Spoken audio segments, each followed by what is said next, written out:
Welcome back to the Press Box, everyone. Zach Miller, Mark Haskell with another installment for you. And Mark, this is pretty much the dead period of the year. We're in that nice lull. You're taking a vacation next week because there's really nothing going on, so you don't have to worry about anything. But, you know, NFL starts in 2 weeks till preseason, but the Red Sox are going strong right now, and we're getting into crunch time.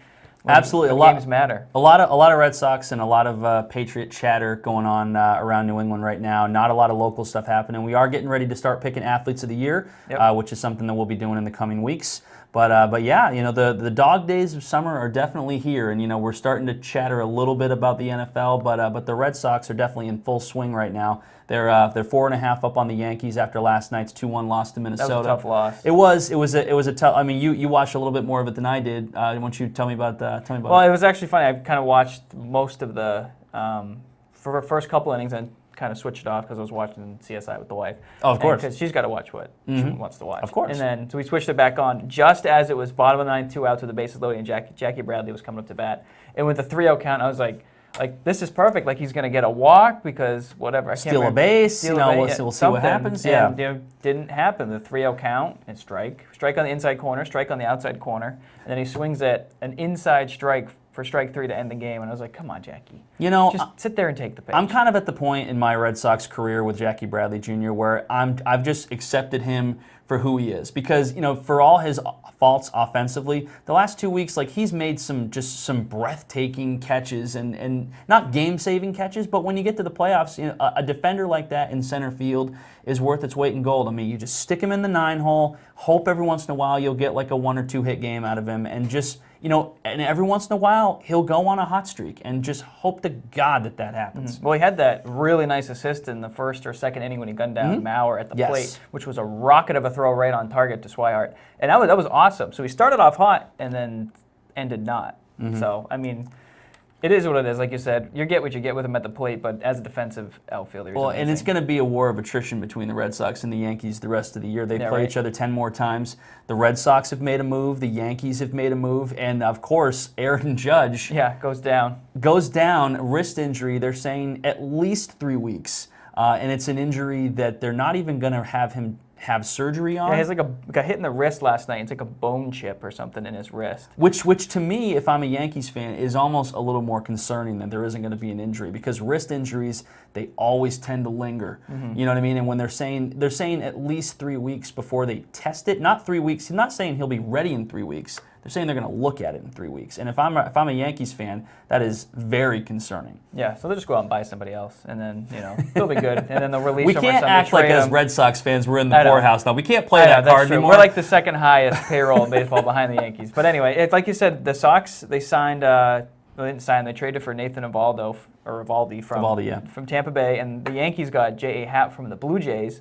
So I mean, you can tell the Yankees and Red Sox are really trying to beef up their rosters, and the Sox aren't done. At the beginning of the Sox game last night, Dave O'Brien was talking about how the Red Sox might be looking at the Twins' second baseman. I forget his name. Dozier, yeah. Yep. So to kind of booster that, because who knows if Pedroia is going to come back this year. I don't think he's played going to. 1 game or 2 games or something and went back on the DL with that knee. So he might be done for like his career. I think. His knee injuries are tough. It'll be sad if that happens. It'll be the end of an era for sure. He has meant so much to this franchise for a decade plus now. But he's a guy that he plays a certain way, and he plays all out, balls out all the time. And when you play like that, it's great for a short shelf life of a career, but it's not going to be a career that has a lot of longevity. And I think that time for Pedroia is probably here now. And it's definitely a bummer, because you're hoping that he's going to come back and contribute for you in some way.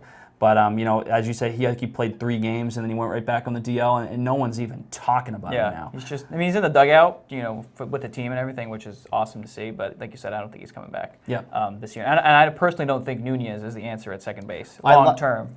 Just to go back to the Eovaldi trade. I like that Eovaldi trade. It reminds me a lot of the Fister trade last year. Just getting a back of the rotation guy, trying to bolster the back end. I think it speaks volumes as to what might be going on with Erod making that trade. Anytime you hear the word ligament damage, it's not something you want to hear, especially in the knee. Right, and I wouldn't be surprised if he's done for the year. You know what I mean? So that would mean going forward, you've got a rotation of Sale, David Price, Rick Porcello, Eovaldi, and then Pomeranz. Johnson goes back to the pen. I think that rotation is pretty good, but you never know. Eovaldi has not pitched for the Red Sox yet. That's you true. never know if he's he coming can off handle Tommy John surgery. And he had it in 2016, and you never know if a player can handle that kind of playoff pressure. I mean, when you spend most of your time pitching for Tampa Bay, not a lot of pressure most of the time you're going out on the bump. That's true. And I think the one thing that the Sox do have going for them in the second half of the season is that they have 33 home games remaining, and this is after last night's loss, and then they have 25 away games remaining. Mm-hmm. I mean, it's not like the Sox have been god-awful on the road. They have a .660 winning percentage, and at home they have a .708 winning percentage, so they're like right there. I think they have the best visiting record in the MLB, personally. I think the Red Sox are... the Red Sox and Yankees, I mean, the Red Sox are 4.5 up right now, but I don't think if I'm a Yankees fan, I'm worried terribly about the Judge injury because they've got a ton of offense everywhere. You know, whenever Judge does come back, and he probably will, you know, he'll be right there, and he'll be right there, you know, right around the time the playoffs roll around. That's true. Well, one playoff start, NFL start. In 2 weeks, we have preseason football. Eagles and Patriots, maybe another matchup in the Super Bowl. Well, they're definitely playing in the preseason. We know that. That's true. But, I think they're in like second or third week they play. Right, I believe so. Yeah. Not like those games really matter because it's mostly second and third. But what I want to do is I didn't even tell you I want to do this. I want to start a new segment every week, and it can be what are Patriot fans panicking about today. So we've been in training camp for 2 days. You know, what are we what are we getting really worried about? I honestly have no idea. Brady and Gronk are both there. I think probably the biggest news is the Edelman suspension for 4 games at the start of the year. They have some big games. The Texans to open up, and then they go to Jacksonville in week 2, which is not going to be an easy game, obviously, from last year. They retained pretty much all of their roster and added But to they it went in all draft. of last year without Edelman. So they're going another 4 games without Edelman. So, I mean, like, if it's not like he's being taken away. He's going to come back, you know, in October, and he's going to be, you know, it's not like he's missing time with an injury. He's, you know, hulking up and, you know, getting ready for the, you know, for the final 12 games of the regular season, and then probably another deep playoff run. So it's not the worst news. I don't think it's really a subtraction.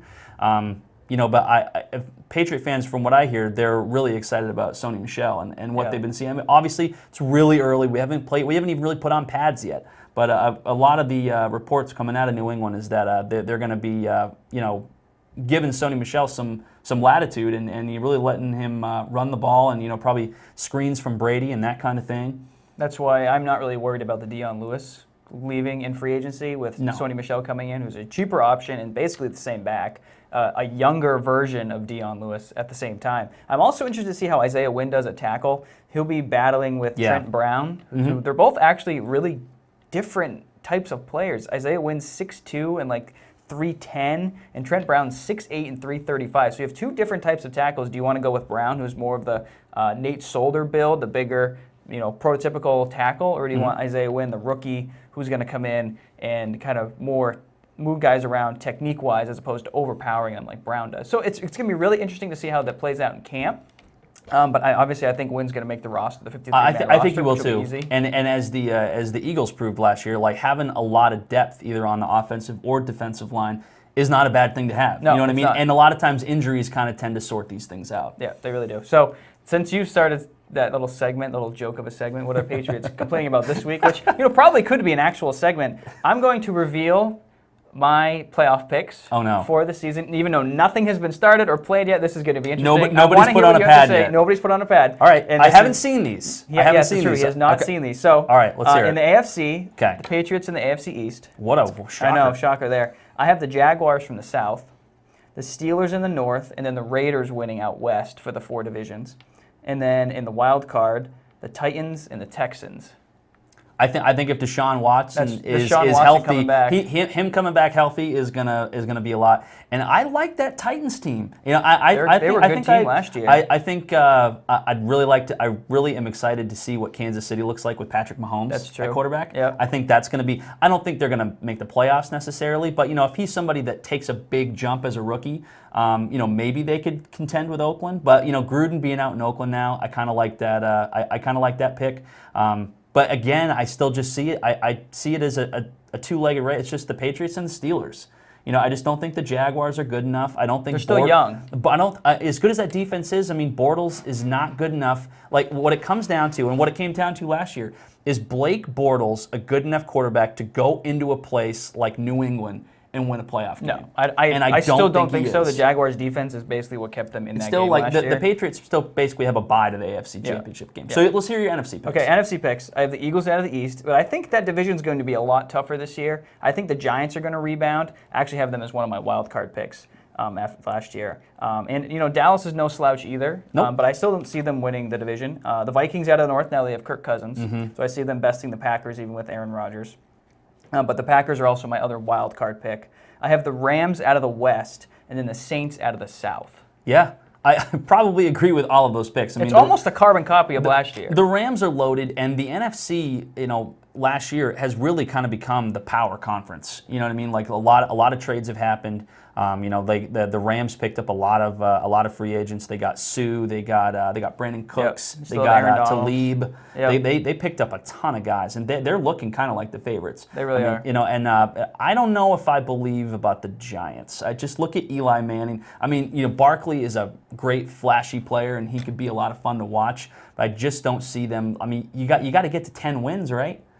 Probably coming out of the East, you probably have to. But then you look at the Redskins. I mean, they got Alex Smith. I mean, I think the NFC East. I mean, it's probably the toughest division in football. I might agree with that. You know what I mean? I think even though I'm an Eagles fan, I think they win the East. I think that they can make another deep run. Do I think they're going to win the Super Bowl again? I can't say that.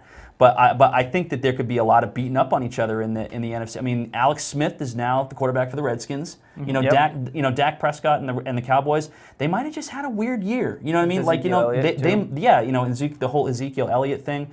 I think that could be a really competitive division for sure. I think it will be the toughest division in football, but only time will tell. We still have 2 weeks till the first preseason games are played, but next week you're not going to be here. No, you and Ken can come down here, and you guys can talk some football. Myself and Ken Waltz. Mark will be on vacation, but he'll be back in 2 weeks for our next installment, and by then maybe we'll know a little bit more about players and camps and stuff. But until then, for Mark, I'm Zach. This is the Press Box.